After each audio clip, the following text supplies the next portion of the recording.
La xitxa teatre com això, no? De xitxa.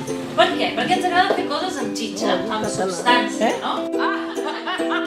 Y la cuestión es pasarla lo mejor que podamos y reírnos un rato.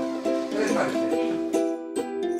Es muy importante vivir hoy y reírnos y estar con salud y estar tranquilas. Ustedes son los que nos enseñan eso.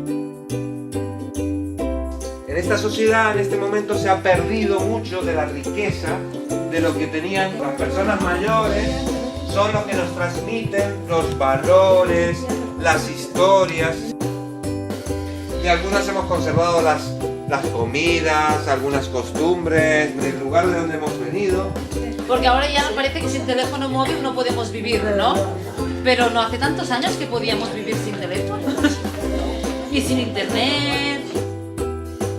Estamos buscando maneras de comunicarnos eficazmente con los demás. Cuando nos están discriminando o siendo intolerantes con nosotros, muchas veces este canal de comunicación está roto porque no hay una interacción entre las generaciones de la gente mayor y los jóvenes. 1, 2, 3, acción, allá. ¿Qué voy a decir? Que yo cuando era joven también me gustaba mucho el baile. Bueno, las discotecas. Era otra clase de baile.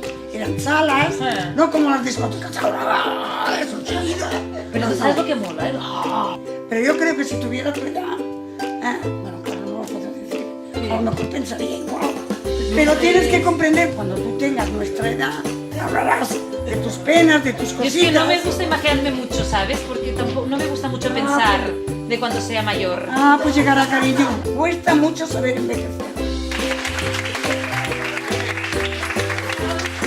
Yo cada vez que estoy con personas mayores, siempre me llevo algo, me enriquezco, porque me enseñan. Y aquí vengo a eso, a aprender más que a enseñar